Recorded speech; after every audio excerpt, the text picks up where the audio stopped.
안녕하세요 여러분. 오늘은 쌤하고 1.3 연직면상의 운동의 세 번째 시간으로 우리가 포물선 운동을 이제 벡터를 이용해서 해석하는 방법에 대한 걸 같이 공부를 해볼 겁니다. 자, 우리가 이 부분에 대한 건 그 어떤 책에도 나와 있지 않은 방법인데요. 여러분들 꼭 이 방법을 이용해 가지고 포물선 운동 문제의 복잡한 문제를 쉽게 푸는 방법에 대한 방법을 꼭 얻어가길 바랍니다. 자, 그래서 우리가 포물선 운동을 이제 어떤 식으로 벡터적으로 고찰하겠다는 거냐면 속도 벡터로도 고찰해 볼 거고요. 똑같은 결과를 얻지만 벡터를 이용하면 좀 더 쉽다라는 거예요. 그 다음에 변이 벡터를 이용해서도 고찰해 볼 겁니다. 자, 그래서 출발 속도와 나중 속도, 심지어는 중간 속도까지 고려했을 때 이건 여러분들이 어느 정도는 알고 있는데 속도 변화량이 항상 연직 방향으로만 작용해야 된다라는 겁니다. 그건 너무 당연한 게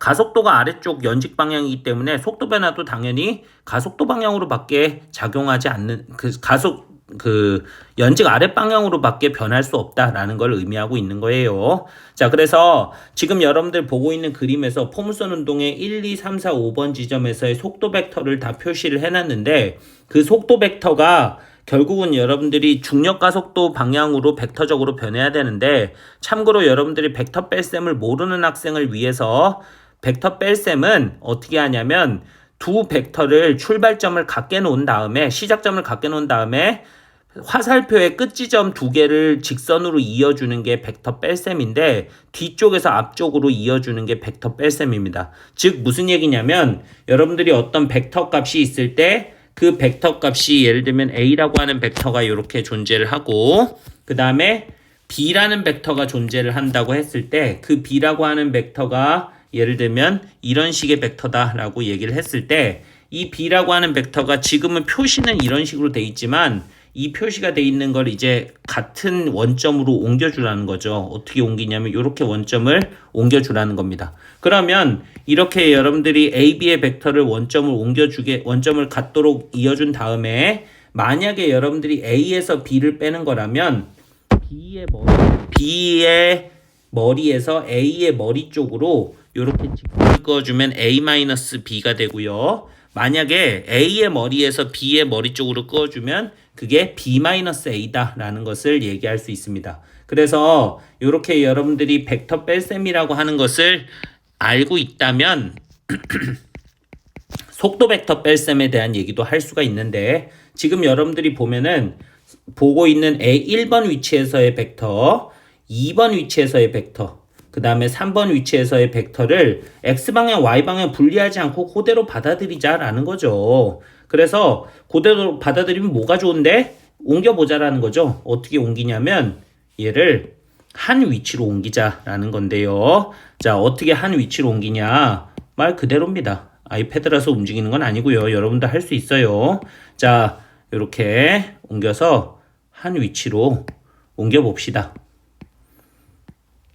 이렇게 옮겨보면은 자, 어쩔 수가 없네요. 다시 그려서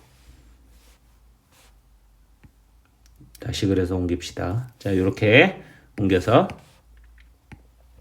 옮겨보면은 자, 뭐를 발견할 수 있냐? 아무것도 발견 못 하겠는데요. 선생님 눈에만 보이는 게 아니에요. 착한 학생들 눈에만 보여요. 얘네들이 수직 방향으로 이렇게 변하고 있다라는 걸 선생님이 너무 억지 부리는 것 같지만 미안합니다. 이렇게 수직 방향으로만 수직 방향으로만 변하고 있다라는 것이 선생님에게만 보이는 거 아니죠? 왜냐하면은 여러분들 속도의 X축 방향의 성분은 같기 때문에 이게 Y축 방향으로만 변한다라는 거는 이미 앞에서 설명을 한 바입니다. 그래서 이 값들이 얼마냐고 물어보면 G 델타 T로 일정한 변화량을 갖는다라고 하는 것이 속도 벡터 변화량이 Y 방향으로만 변한다라는 사실을 얘기한 겁니다.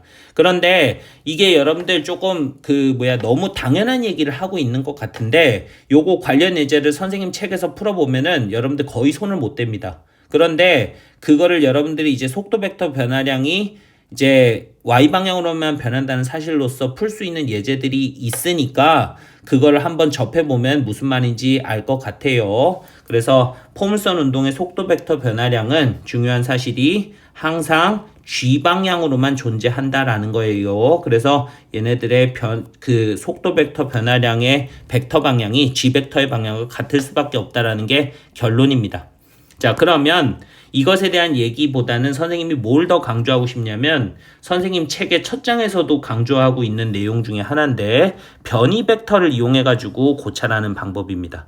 자, 똑같은 포물선 운동을 하는데 자, 이번에는 어떻게 하냐면 변이 벡터가 어떻게 변하는지를 보는데 사실 변이는 어느 방향으로도 존재를 해야 되냐면 초속도 방향으로도 등속 운동을 해야 되니까 변이가 존재해야 되고 가속도 방향으로도 중력 가속도 방향으로도 변해야 되는데 그걸 이제 이용해 가지고 변이 벡터 삼각형을 그릴 수 있는데 자, 그 변이 벡터 삼각형이라는 걸 어떻게 그리냐면 초속도 방향으로의 변이 벡터를 그리고 중력 가속도 방향으로의 변이 벡터를 그려서 최종적으로 이 R 벡터라고 하는 최종 변이 벡터가 생긴다라는 관점에서 출발하는데 그렇게 되면은 얘를 이렇게 이었을 때 우리가 요 녀석을 이렇게 이어봤을 때 그리고 거기서 어떻게 하냐면 아래쪽으로 중력 가속도 방향으로 내려왔을 때 그 중력 가속도 방향으로 내려온 게 최종적으로 어떤 일이 벌어져야 되냐면 결국은 R 벡터 방향으로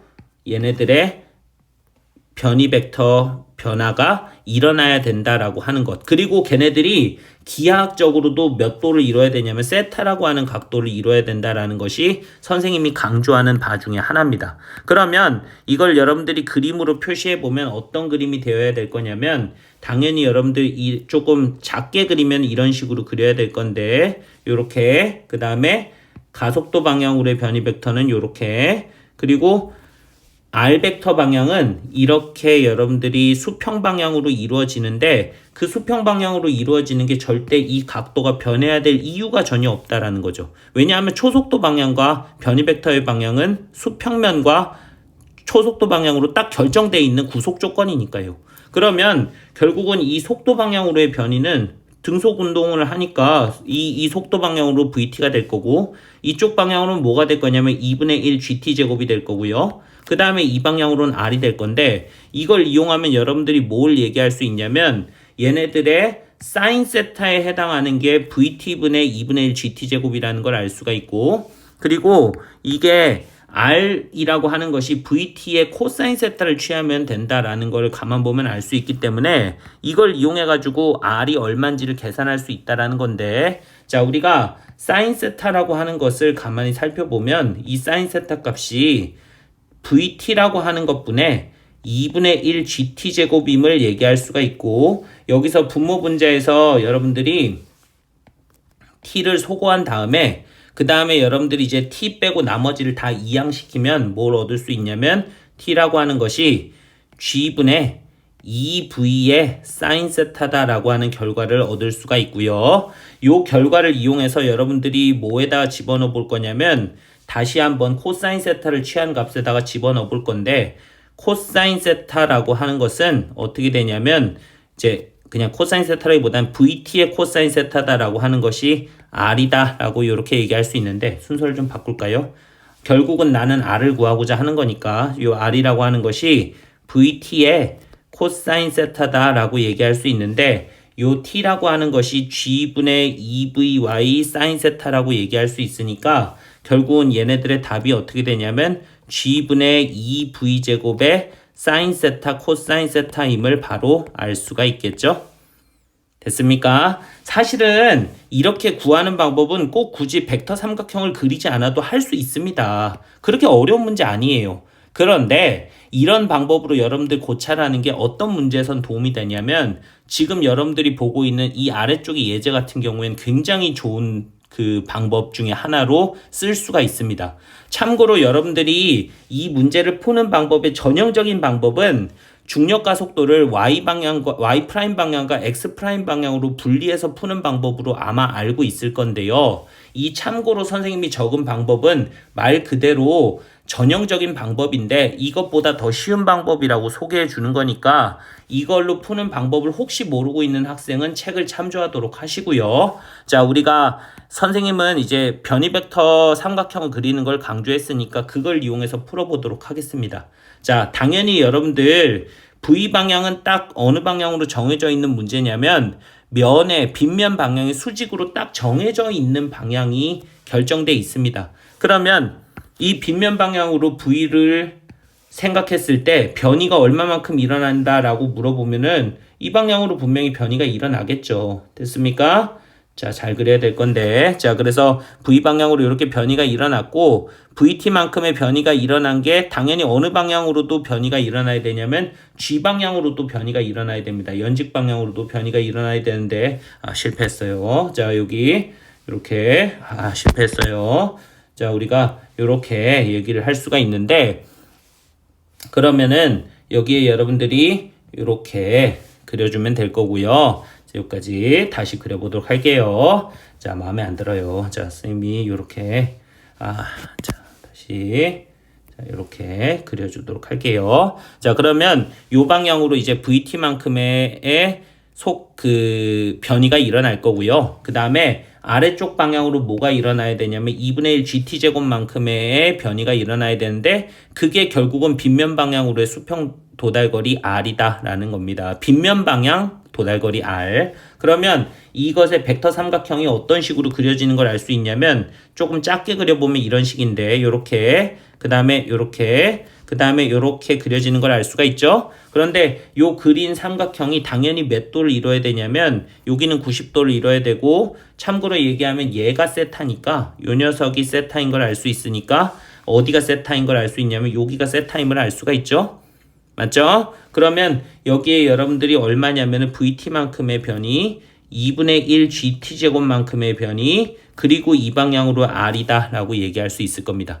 그러면 여러분들이 이걸 이용해서 뭘 얘기할 수 있냐면 코사인 세타부터 먼저 취해주면 t에 대한 함수를 구할 수 있는데 그 코사인 세타가 2분의 1 GT제곱이라고 하는 것분에 VT라고 하는 것임을 알 수가 있으니까 여기서 여러분들이 t가 얼마임을 알 수 있냐면 G분의 G 코사인 세타분의 2V다 라고 하는 것을 알 수가 있습니다. 그러면 여러분들이 이걸 이용해서 최종적으로 뭘 구할 수 있냐면 이 수평 도달거리 R이라고 하는 게 VT의 탄젠트 세타다 라고 얘기할 수가 있는데 이 VT의 탄젠트 세타다 라고 하는 것을 이용해 가지고 T를 여러분들이 구했으니까 집어넣어 보면은 바로 얼마임을 얘기할 수 있냐면 우리가 G의 코사인의 세타, 코사인의 제곱 세타분의 탄젠트 세타가 코사인분의 사인이니까요. 그 다음에 2의 V제곱의 사인 세타라고 하는 값으로 우리가 수평 도달거리를 구할 수 있다는 걸 알 수가 있겠죠. 그래서 여러분들이 이제 이런 그 변이 벡터 삼각형을 그려보면 아주 쉽게 접근할 수 있는 문제들이 있다라는 거를 기억하시고요. 어딘가 여러분들이 꼭 한번 응용해서 써먹어 볼 날이 오기를 바랍니다. 알겠죠? 자, 오늘도 여러분들 고생하셨고요. 항상 열심히 공부하시는 여러분들 응원합니다. 자, 수고하셨습니다.